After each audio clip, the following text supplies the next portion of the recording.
নির্বাচন ও দেশ নিয়ে নানান ষড়যন্ত্র হচ্ছে উল্লেখ করে দেশবাসীকে সজাগ থাকার আহ্বান জানিয়েছেন বিএনপি চেয়ারম্যান তারেক রহমান। দুপুরে চট্টগ্রামের ঐতিহাসিক পোলো গ্রাউন্ড মাঠে জনাকীর্ণ এক জনসভায় তিনি বলেছেন, দেশের মানুষ রাজনৈতিক অধিকার ও পরিবর্তন চায়, কিন্তু একটি গোষ্ঠী ভোট নিয়ে ষড়যন্ত্র করছে, যে কারণে রাত থেকেই ভোট কেন্দ্র পাহারা দিতে ভোটারদের প্রতি আহ্বান জানান তিনি। তারেক রহমান বলেন, জনগণের ভোটে বিএনপি ক্ষমতায় অধিষ্ঠিত হলে চট্টগ্রামকে বাণিজ্যিক রাজধানী হিসেবে প্রতিষ্ঠিত করা হবে।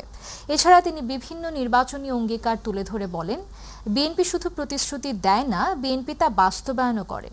চট্টগ্রাম থেকে শাহজাহান আলী মনোয়ারের ক্যামেরায় ইউসুফ আলী রিপোর্ট। ত্রয়োদশ জাতীয় সংসদ নির্বাচন উপলক্ষে চট্টগ্রামের পলো গ্রাউন্ড মাঠে নির্বাচনী সমাবেশের আয়োজন করে বিএনপি।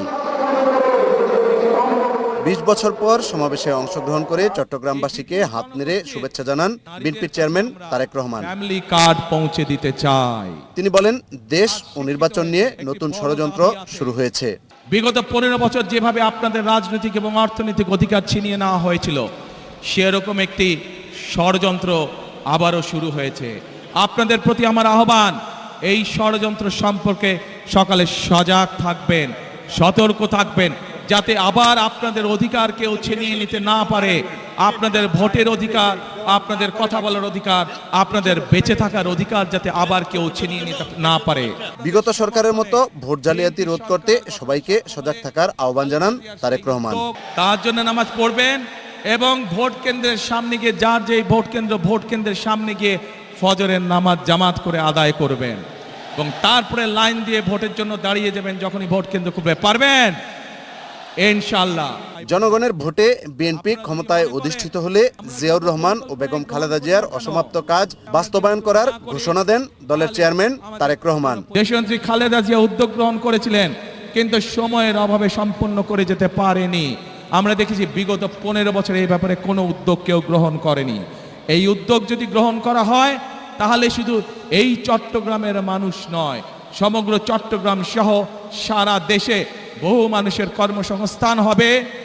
সারা দেশে ব্যবসা বাণিজ্য অনেক চাঙ্গা হবে, যাতে করে মানুষের কর্মসংস্থান হবে, মানুষ চাকরি ব্যবসা বাণিজ্য করে খেতে পারবে। কি সেটি? বাণিজ্যিক রাজধানী। বেকারত্ব দূর করতে কর্মসংস্থান সৃষ্টি করা হবে বলেও জানান তিনি।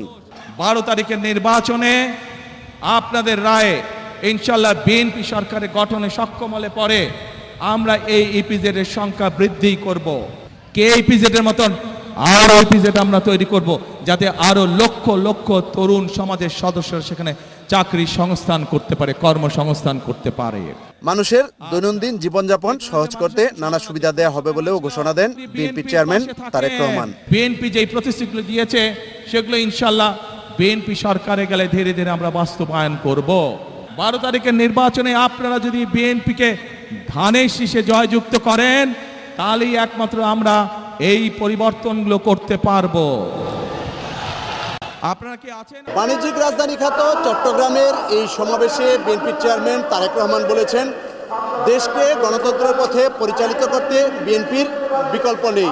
তাই আগামী ত্রয়োদশ জাতীয় সংসদ নির্বাচনে বিএনপির পক্ষে জনমত গড়ে তুলতে সর্বস্তরের নেতাকর্মীদের প্রতি আহ্বান জানিয়েছেন তিনি। চট্টগ্রামের পোলো গ্রাউন্ড মাঠ থেকে ইউসুফ আলী, মাই টিভি। ফেনীতে তারেক রহমানের জনসভাকে ঘিরে সকল প্রস্তুতি সম্পন্ন হয়েছে, নেওয়া হয়েছে বাড়তি নিরাপত্তা। বিকেল 4টায় ফেনী সরকারি পাইলট মাঠে তিনি ভাষণ দেবেন। দূর দূরান্ত থেকে নেতাকর্মীরা আসতে শুরু করেছেন। ফেনী ছাড়াও নোয়াখালী ও লক্ষ্মীপুর জেলার নেতাকর্মীরা উপস্থিত থাকবেন। এই 3 জেলার বিএনপি সমর্থিত 13 প্রার্থীদের পরিচয় করিয়ে দেবেন তারেক রহমান। মায়ের পৈতৃক বাড়ির জেলায় 2 দশক পর তারেক রহমান আসছেন। নেতাকর্মীদের মাঝে দেখা গেছে উৎসাহ উদ্দীপনা। জেলা বিএনপির সদস্য সচিব আলাল উদ্দিন আলাল জানান, ইতোমধ্যে সকল প্রস্তুতি সম্পন্ন হয়েছে। শহরের বিভিন্ন পয়েন্টে এলইডি স্থাপন করা হয়েছে। দর্শক, এই মুহূর্তে ফেনীতে আছেন আমাদের সহকর্মী ইউসুফ আলী, সরাসরি যুক্ত হচ্ছে তার সাথে। ইউসুফ, আপনি তো চট্টগ্রামের জনসভায় ছিলেন, এখন ফেনীর জনসভার প্রস্তুতি ও নেতা কর্মীদের উপস্থিতি কেমন দেখছেন আমাদের জানাবেন। কখনো সন্ত্রাসের লেলিমুখে ফেনীতে করেছেন, গত 5ই আগস্ট ফেনীতে যে নির্মম হত্যাকাণ্ড চালিয়েছে, ফেনীতে 9টি খুনের মাঝে যে নির্মম নৃত্য চালিয়েছে, আমরা ফেনীর মানুষ এই সমাবেশ থেকে বলতে চাই তার বিচার ইনশাআল্লাহ ফেনীতে হবে। আমরা পরিশেষে ফেনীর আজকে প্রধান অতিথির কাছে আমরা চাই যে ফেনী মেডিকেলে আগুন দিয়ে ফেনী নগরের বিনষ্ট করেছিল আমাদের ফেনীর আমায় মানুষের দাবি, ফেনীতে একটি মেডিকেল কলেজ হবে, ফেনীতে একটি বিশ্ববিদ্যালয় হবে, এটি আজকে প্রধান অতিথির কাছে আমাদের উদাত্ত আহ্বান থাকবে।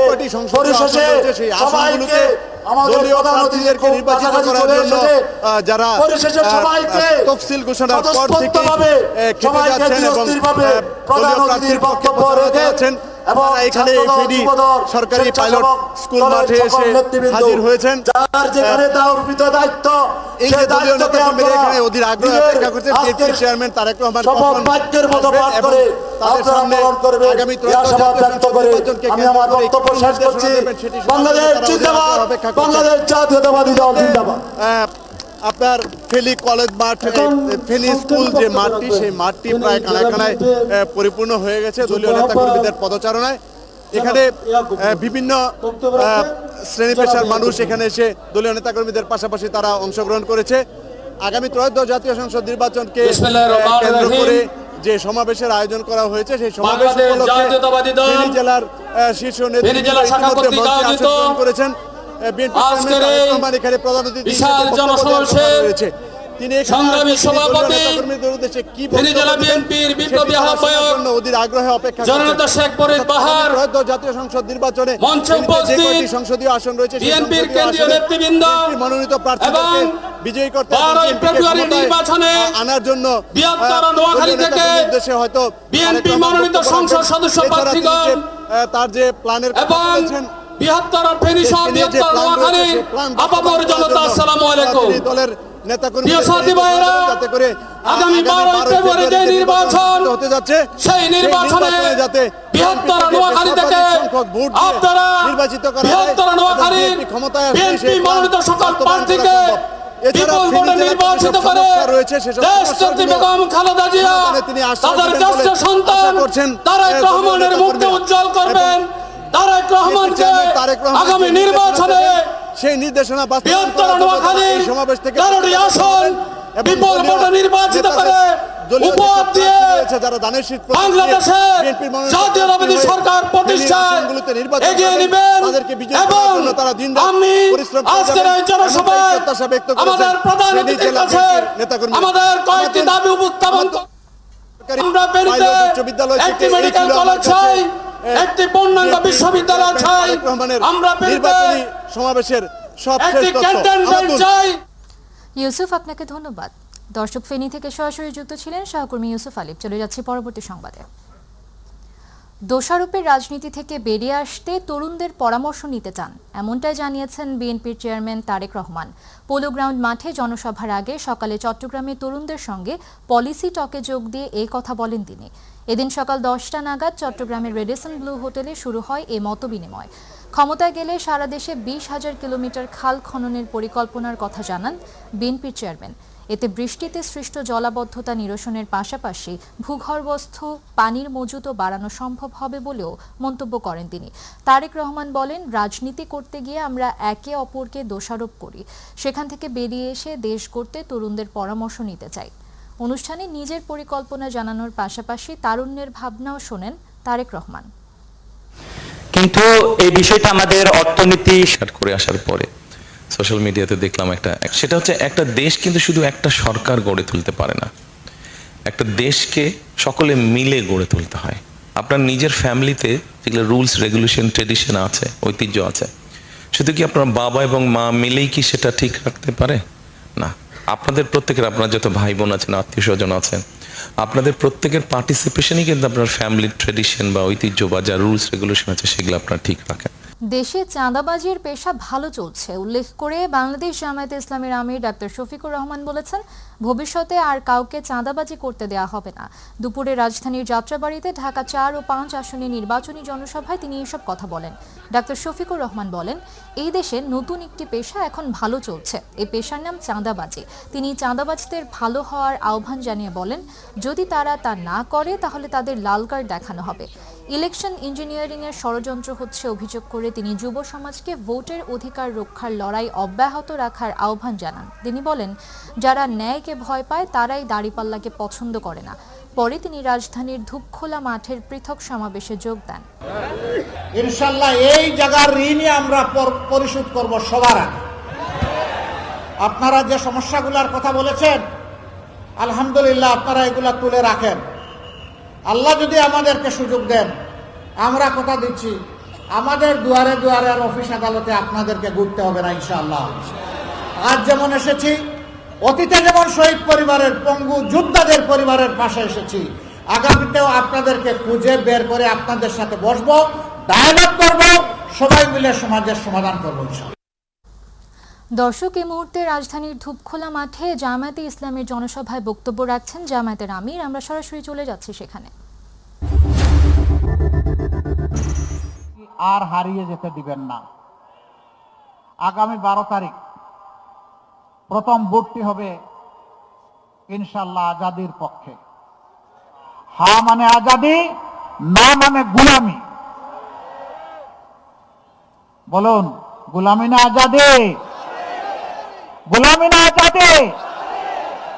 অতএব 12 তারিখ প্রথম ভোটটি পড়বে ইনশাআল্লাহ হায়ের পক্ষে গণভোটে।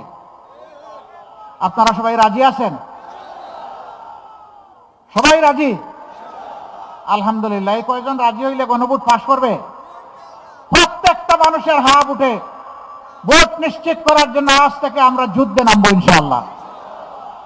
মানুষকে বুঝাবো, হ্যাঁ বিজয়ী হলে বাংলাদেশ বিজয়ী হবে, হ্যাঁ পরাজিত হলে বাংলাদেশ পরাজিত হয়ে যাবে। আমাদের সন্তানরা তারা বলেছে জীবন দিব, জুলাই দিব না।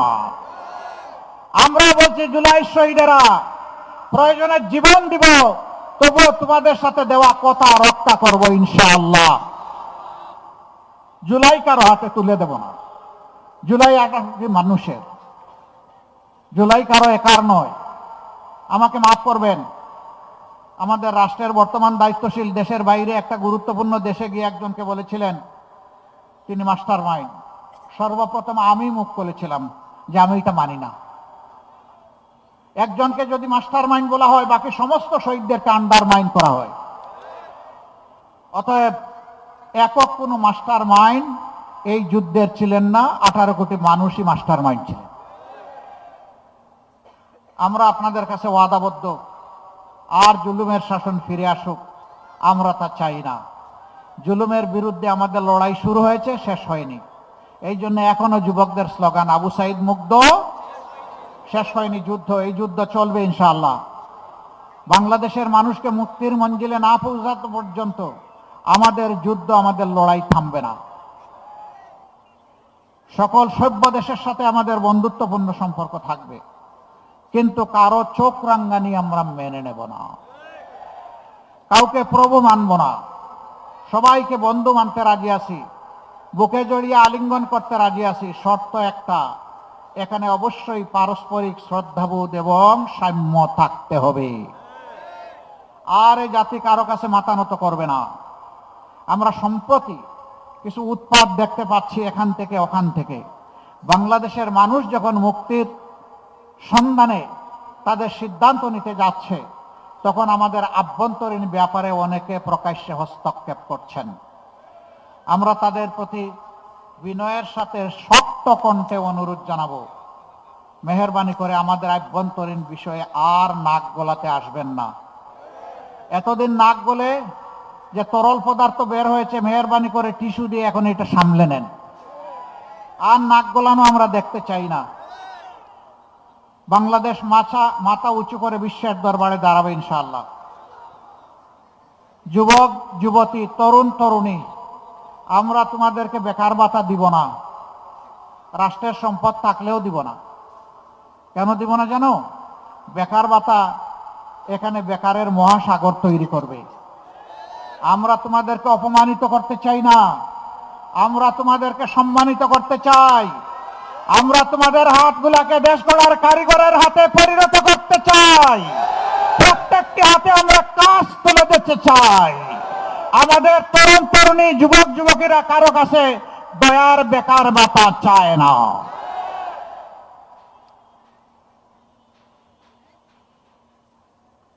এই দক্ষ যুবক যুবতীরা বাংলাদেশকেও গড়বে, বিশ্বকেও গড়বে ইনশাআল্লাহ। আমরা সেই বাংলাদেশটা চাই। বয়সের একটা প্রান্তে আমরা চলে এসেছি। আমাদের জ্যেষ্ঠ পলিটিশিয়ান, তিনি তো অনেক বয়স, তাকে অবশ্য তা মনে হয় না, দেখতে 35-এর মতো লাগে। আলহামদুলিল্লাহ, আল্লাহ তাআলা তাকে এভারগ্রিন রেখেছেন, কিন্তু তিনি অনেক বয়স্ক মানুষ। আমাদের এখন চলে যাওয়ার হিসাব নিকাশ আমরা কার কাছে রেখে যাব? এই বাংলাদেশটা আমরা যুব সমাজের হাতে রেখে যেতে চাই। যুব সমাজ প্রস্তুত? প্রস্তুত হয়ে যান। এটা কবুল করার জন্য 12 তারিখে কোনো দুর্বৃত্ত এই যুব সমাজের বুটে যদি হাত দিতে চায়, সেই হাতকে গুঁড়িয়ে দিতে হবে। এরা যৌবন পেয়েছে কিন্তু বুটের অধিকার পায় নাই। পিপাসার্থ হয়ে 12 তারিখের জন্য অপেক্ষা করছে। কেউ যেন দুর্বৃত্ত না করতে পারে। আগের ওই স্লোগান চল, সন্ত্রাসীরা বলতো আমার ভোট আমি দেব, তোমারটাও আমি দেব। এখন আমাদের পরিষ্কার বক্তব্য, তোরটা তুই দে, আমারটা আমি দেব। দর্শক, রাজধানীর ধূপখোলা মাঠে জামায়াতে ইসলামের জনসমাবেশে বক্তব্য রাখছিলেন জামায়াত আমির। চলে যাচ্ছি পরবর্তী সংবাদে। সারা দেশে শুরু হয়েছে প্রার্থীদের নির্বাচনী প্রচারণা। জনসভাও করছে প্রতিদ্বন্দ্বী রাজনৈতিক দলগুলো। রাজধানীর খিলক্ষেত থেকে নির্বাচনী প্রচারণার খবর জানাতে সরাসরি যুক্ত হচ্ছেন সহকর্মী ইলিয়াস মাতবর। ইলিয়াস, প্রচারণার পরিস্থিতি কেমন দেখছেন আমাদের জানাবেন। ধন্যবাদ আমাতুল। আমরা এখন রয়েছি রাজধানীর খিলক্ষেত এলাকায়। সারা দেশেই কিন্তু 22 তারিখ থেকে প্রচারণা শুরু করেছে ত্রয়োদশ জাতীয় সংসদের নির্বাচনে যে প্রার্থী রয়েছে তারা মূলত সকাল থেকে সন্ধ্যা পর্যন্ত তাদের নেতাকর্মীদের নিয়ে বিভিন্ন এলাকায়, পাড়া মহল্লায় তারা কিন্তু যে ভোটারদের কাছে যাচ্ছে, ভোটারদের বিভিন্ন ধরনের আশ্বাস দিচ্ছে এবং বিভিন্ন দলের যে প্রার্থী রয়েছে এবং এছাড়া স্বতন্ত্র যে প্রার্থী রয়েছে তারা সবাই কিন্তু ভোটারদের কাছে যাচ্ছে এবং তারা মূলত তাদের যে প্রতিশ্রুতি দিচ্ছে, বিভিন্ন ধরনের প্রতিশ্রুতি এবং বিভিন্ন ধরনের সমস্যার কথা শুনছে ভোটারদের কাছ থেকে, এবং যেই ভোটারদের কাছ থেকে যেই সমস্যার কথা শুনছে সেই সমস্যা সমাধানের আশ্বাস দিচ্ছেন তারা। এদিকে এখন আমরা রয়েছি খিলক্ষেতে। এখানে ঢাকা 18 আসনের বিএনপির যে প্রার্থী রয়েছে এস এম জাহাঙ্গীর, মূলত এখান থেকে ওনার সকাল থেকে দুপুর পর্যন্ত ওনার বিভিন্ন এলাকায় প্রচারণা চালিয়েছেন। এখন দুপুরে বিরতির পরে এখন আবার এখান থেকে প্রচারণা শুরু করবেন। এদিকে এখানে কিন্তু বিভিন্ন অঙ্গ সংগঠনের যে নেতাকর্মী রয়েছে তারা এখানে মূলত জড়ো হয়েছে, তারা এই প্রচারণা চালাবেন। আমরা একটু তাদের নেতাকর্মী রয়েছে, আমরা একটু জানার চেষ্টা করব যে আসলে যে এদিকে যে ভোটার রয়েছে তারা কোন ধরনের সমস্যার কথা বলছেন এবং তারা কেমন সাড়া পাচ্ছেন। আপনারা ভোটারদের কাছ থেকে কেমন সাড়া পাচ্ছেন এবং ভোটারদের কি কি সমস্যার কথা আপনাদেরকে বলছে? বিসমিল্লাহির রহমানির রহিম। আমি প্রথমে শ্রদ্ধার সাথে স্মরণ করছি আমাদের রাষ্ট্রনায়ক। মূল কথা হলো আমাদের খিলক্ষেত থানার আওতাধীন যত ভোটার আছে ইনশাল্লাহ এখানে আমাদের ভোটারদের সারা খুব সুন্দর সাড়া পাচ্ছি এবং আমাদের প্রতিপক্ষ যে আছে এখানে জামানত হারাবে ইনশাল্লাহ। আমাদের এস এম জাহাঙ্গীর একটা সচ্ছল ব্যক্তিত্ব, তার কোনো দুর্নাম নেই। উনি সচ্ছলভাবে রাজনীতি করেছেন, রাজনীতির মাঠ থেকে গড়ে ওঠা। উনি কোনো টাকা পয়সার বিনিময়ে রাজনীতিতে আসে নাই। উনি ছাত্র রাজনীতি, যুব রাজনীতি শেষ করে বিএনপিতে এসেছেন এবং এলাকার প্রতিটি মানুষের সুখ দুঃখে বিগত দিনে ছিলেন এবং উনি 300-র অধিক মামলা খেয়েছেন এবং বারবার কারা নির্যাতিত হয়েছেন, তারপরও উনি মাঠ ছেড়ে যায় নাই। এবং আচ্ছা, হ্যাঁ, আপনারা তো ভোটারদের কাছে যাচ্ছেন, তারা কোন ধরনের সমস্যার কথা বলছে আপনাদেরকে যেটা আপনারা সমাধান করবেন? আমাদের খিলক্ষেতের প্রথম সমস্যা হচ্ছে আমাদের যে খিলক্ষেতের যে মেন রুটটা, এটা জনগণ অনুযায়ী রুটটা চাপা, অনেক চাপা, এখানে জনদুর্ভোগ হয়। এই জন্য আমাদের যাদের কাছে যাচ্ছি তারা বলছে রুটটাকে প্রশস্ত করার জন্য, এবং আমাদের যে বিভিন্ন এন্ট্রেন্সগুলি আছে সেইগুলি যদি খুলে দেওয়া হয় তো খিলক্ষেতে যানজট থাকবে না। হ্যাঁ, আপনি যেমনটা শুনছিলেন আমাতুল, এদিকে নেতাকর্মীরা কিন্তু স্বতঃস্ফূর্ত আসছেন, এখানে মিছিল নিয়ে আসছেন। আমরা দেখছি যেটা তারা মূলত ভোটারদের দ্বারা দ্বারা যাচ্ছেন, তারা বিভিন্ন প্রতিশ্রুতি দিচ্ছেন। রাজধানীর খিলক্ষেত থেকে এই ছিল আমার কাছে সর্বশেষ আমাতুল। ইলিয়াস, আপনাকে ধন্যবাদ। দর্শক, রাজধানীর খিলক্ষেত থেকে নির্বাচনী প্রচারণার খবর জানাচ্ছিলেন সহকর্মী ইলিয়াস মাতবর। আদালতের আদেশ অমান্য করায় প্রধান নির্বাচন কমিশনার এএমএম নাসির উদ্দিনের বিরুদ্ধে কেন শাস্তিমূলক ব্যবস্থা গ্রহণ করা হবে না তা জানতে চেয়ে রুল জারি করেছেন হাইকোর্ট। রোববার বিচারপতি ফাহমিদা কাদের ও বিচারপতি মোহাম্মদ আসিফ হাসানের সমন্বয়ে গঠিত হাইকোর্ট দ্বৈত বেঞ্চ এই রুল জারি করেন। আগামী 4 সপ্তাহের মধ্যে প্রধান নির্বাচন কমিশনারকে এই রুলের জবাব দিতে বলা হয়েছে। আদালতে আবেদনের পক্ষে শুনানি করেন অ্যাডভোকেট ইউনুস আলী আকন্দ। তিনি বলেন, গত বছরের 27 আগস্ট হাইকোর্ট কৃষক শ্রমিক জনতা পার্টি নামে একটি রাজনৈতিক দলের নিবন্ধন বিষয়ে আবেদন প্রধান নির্বাচন কমিশনারকে নিষ্পত্তি করতে নির্দেশ দিয়েছিলেন। সিইসি আদালতের আদেশ বাস্তবায়ন করেননি। এই কারণে প্রধান নির্বাচন কমিশনারের বিরুদ্ধে হাইকোর্টে আদালত অবমাননার আবেদন করা হয়। 10 বছর আগে যে প্রকল্পে স্বস্তির প্রতিশ্রুতি দেওয়া হয়েছিল, আজ তাই হয়ে উঠেছে ভোগান্তির নাম। রাজধানীর সঙ্গে উত্তর ও পূর্বাঞ্চলের যোগাযোগ সহজ করার কথা ছিল ঢাকা বাইপাস এক্সপ্রেসওয়ের, কিন্তু দীর্ঘদিনের ধীর গতির নির্মাণ কাজ আর অব্যবস্থাপনায় প্রতিদিন দুর্ভোগ পোহাতে হচ্ছে হাজারো মানুষকে। কোথাও তীব্র যানজট, কোথাও আবার নিরাপদ পারাপারের অভাবে ঝুঁকিতে পথচারীরা। ঢাকা বাইপাস এক্সপ্রেসওয়ের বর্তমান চিত্র তুলে ধরছেন গাজীপুর থেকে চঞ্চল খান।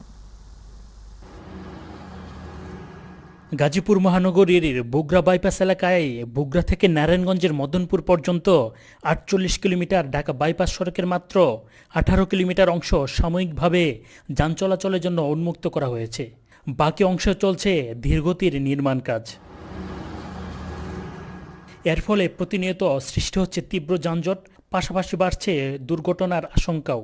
রাস্তার যে পরিস্থিতি ভাঙচুর করে দিয়ে গেছে, কার কোনো খবর নাই, হেরা তো কই গেছে তাও জানি না। এই রাস্তাতে আপনার গাড়ি চলা যায় না, অনেক সমস্যা।